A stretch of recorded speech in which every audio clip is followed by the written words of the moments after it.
Hi guys! Kamusta po kayong lahat? So ngayon ay gagawa po tayo ng general reading, love at career. At don't forget to hit like and subscribe para po updated kayo sa videos na i-upload ko. At sa mga gusto magpa-private reading, message na lang ako sa Facebook or Instagram, nasa description box below. And ngayon, ilalight ko tong candle na to.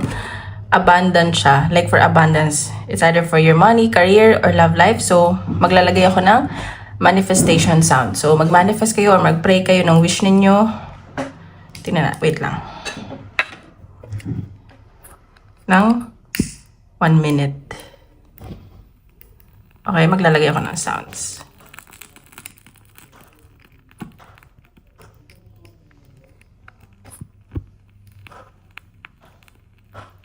Pray lang kayo or wish.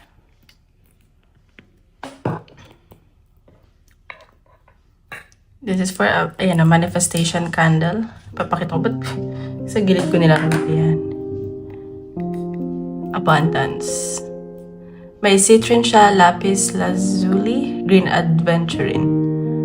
So, ayan.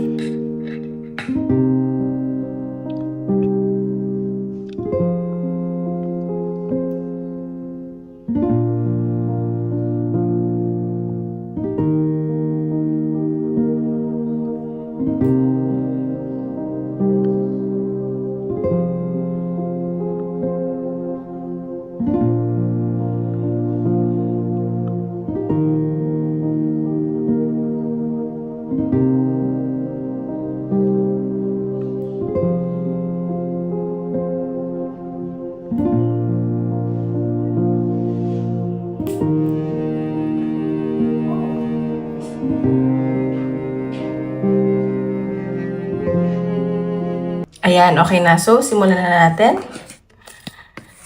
General reading para sa love life. Wait lang. Oops, sorry.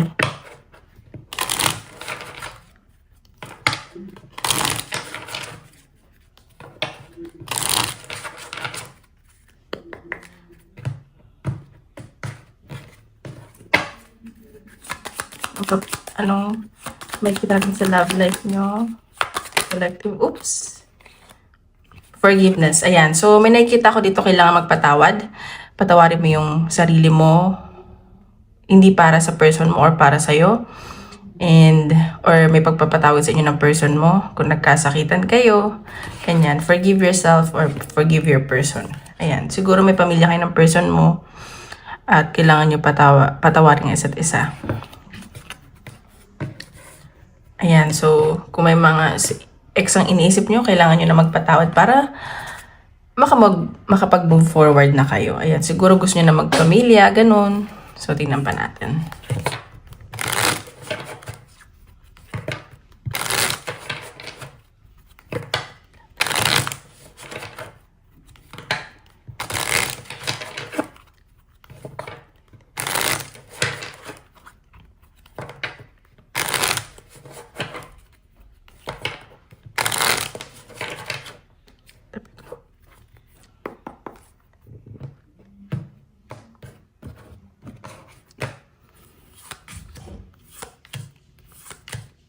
Oh, ayan. So, nakikita ko dito, wala kayo masyadong pag-usap ng person mo.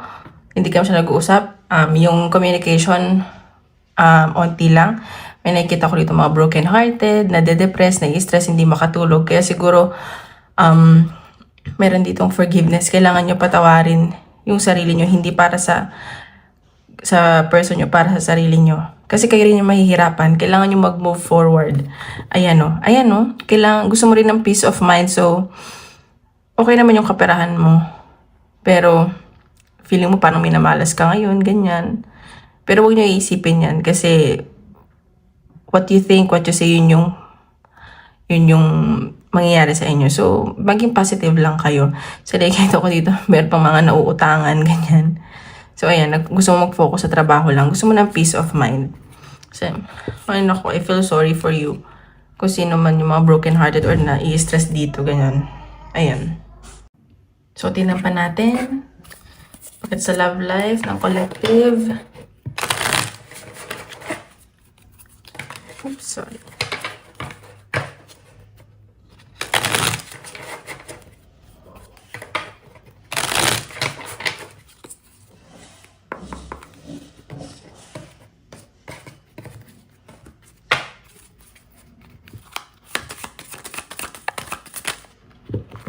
Ayan. So, nakikita ko dito nilalakasan mo pa rin yung loob mo kahit sobrang nai-stress ka na. Ayan, no? Parang, tawag dito, kahit na marami ka pinagdadaanan, marami ka iniisip, kailangan mo lakasan yung loob mo. Nagpapakatatag ka, ganun. See? Nahihirapan ka na eh. Parang ang bigat na pinadadaanan mo, lalo na sa love life mo. Hindi mo na alam yung gagawin mo. Parang may ending na nangyari kasi dito. Parang feeling mo nakakulong ka, ganyan. Sobrang bigat ng nararamdaman mo yun. Pasan-pasan mo ang lahat. Natin. See? May nakikita ko ditong nag-i-stalk sa'yo. Hindi man kayo nag-uusap ng person mo, may nag-i-stalk sa'yo. Ayan o.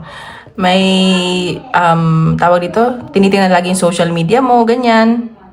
Or ikaw tong nag-i-stalk sa person mo. Kasi hindi ka makamove on. Na-stress ka. Ayan. Lahat tinitingnan mo. Ayan o.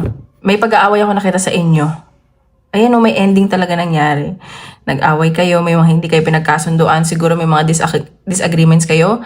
May mga desisyon ka na hindi niya gusto at may mga desisyon ka na may mga desisyon siya na hindi mo gusto. May binabalanse ka din dito eh. Ayan o. Siguro may siguro pala inom yung person mo or ano siya, like party ng party or may involved na third party, ganon. So tingnan pa natin. Ano yun pa? Wait.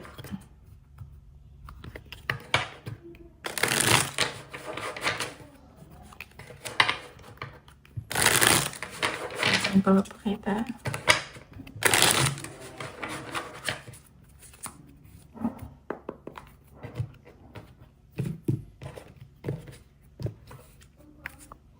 Sin natin.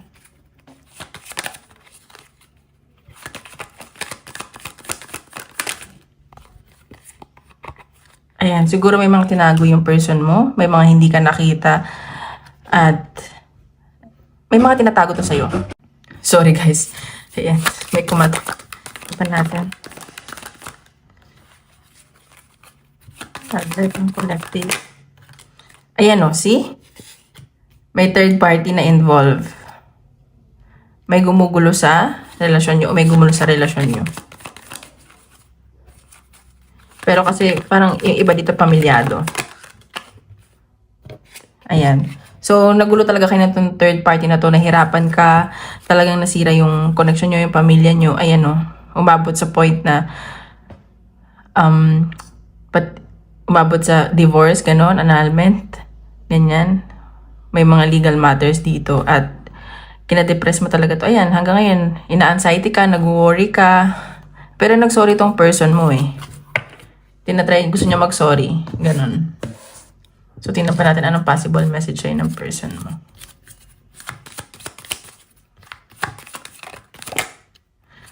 I remember every detail of that day. So, ayan. So, may araw siya na siguro nung nagkakilala kayo or nag-away kayo, naalala niya yung mga nangyari. Ganon. Hindi niya makakalimutan yun. See? Nagsinungaling tayo itong person mo at nagsisisi siya. So, baka nga humingi siya ng tawad sa'yo or kailangan niya humingi ng tawad. May third party talaga eh.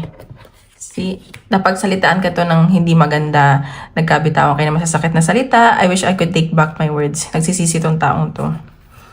Ayan no. Siguro itong separation nyo, like, ang dami niya natutunan, especially spiritual lesson. Kailangan nyo mag-grow sa isa't isa. So, tingnan natin. Advice para sa'yo.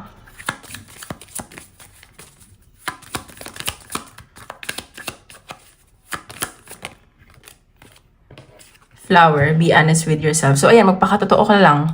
Be true to yourself. Doon ka mas magiging masaya. Ayan, kausapin mo siya. Huwag mo itago yung mga nararamdaman mo. Magsalita ka, ganun. Siguro wala kayo masyadong communication. So, ayun, magpakatotoo ka lang. Kasi wala namang mawawala eh. Diba? Tingnan pa natin.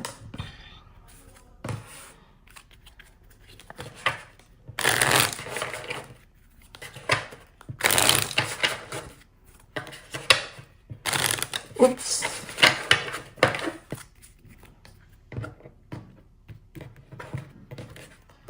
possible na messages or advice. You need to stay connected to your inner wisdom and guidance. So, ayan.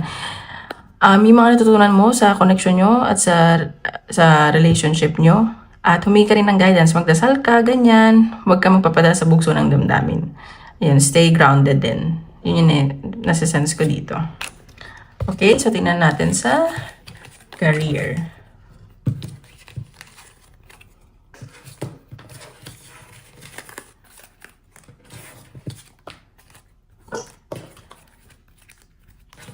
Sa career.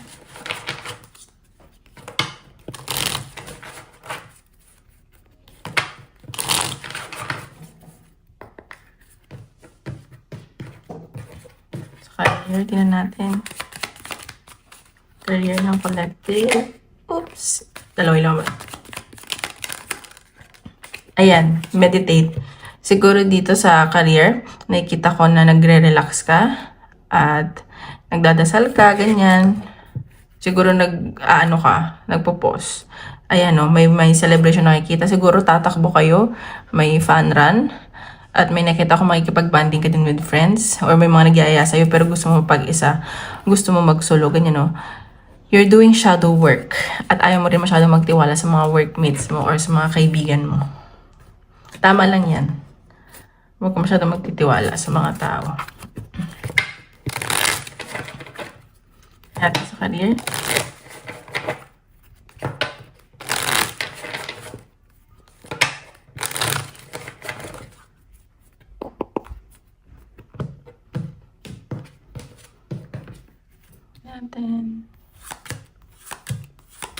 Ayan o. May wini-wish ka dito at or may dinadasal ka na matutupad. Nakikita ko okay naman yung kaperahan mo. Ayan, mag-grow pa yung kaperahan mo. So nakikita ko focus ka talaga at kung may business ka man, maglalago to. Ayan o, may travel, may communication, marami kang siguro magiging client. Kung may business ka or maraming bibili sa'yo, may nakikita din ako sa'yo. Ayan o, ang ganda ng kaperahan mo o. Pero ingat ka lang kasi baka maloko ka sa pera, like utangan ka, ganyan.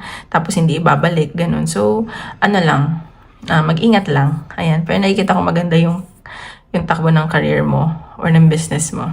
Ayan, nagtutulungan kayo ng person mo ay may tutulong sa'yo. Ayan, ang ganda naman. So, tingnan pa natin. Saan ba yun? Tingnan pa natin. Sa career. Uy.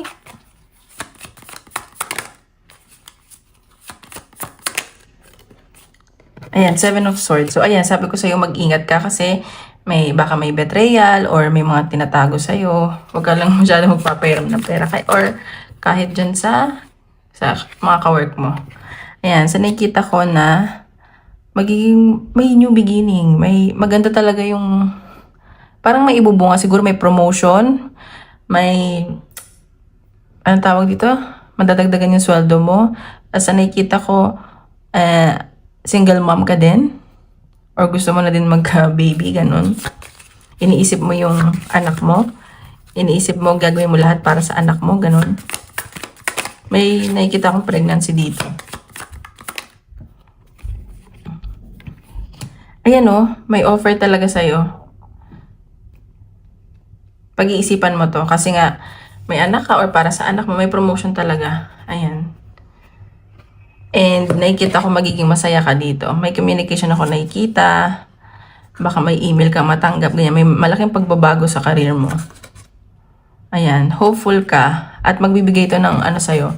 Ng hope para sa new beginning. Ganun. So, tingnan pa natin.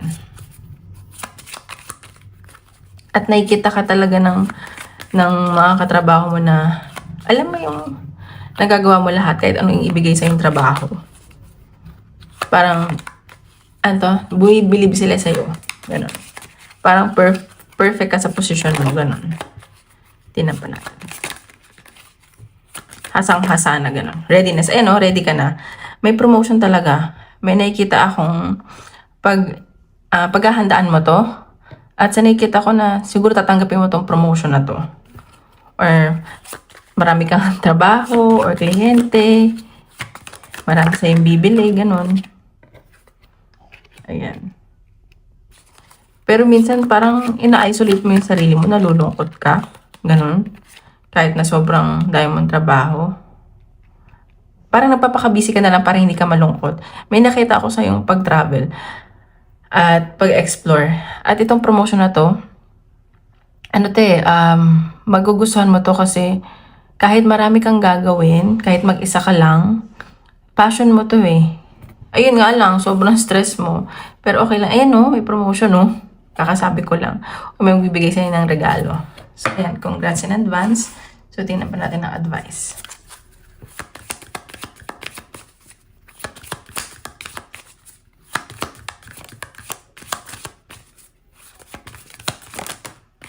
Transformation, a fresh new way of living emergency. May transformation sa career mo. At sa nakita ko, it will help you with your growth, your personality, and your characters. Your character. Ayan. So, nakakatuwa naman. Ang ganda naman ng reading. So, congrats kung manifest nyo na mangyari yan. Your current advice.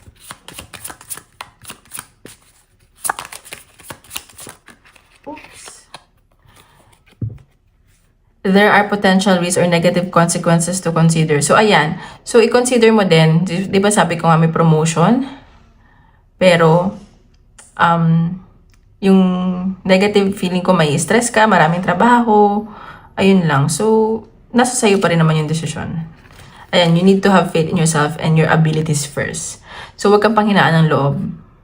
Be confident. Yun lang naman yung secret sa life eh. Be confident and never stop learning. Okay, so tingnan natin. Isip ka ng question. Tingnan natin kung anong sagot.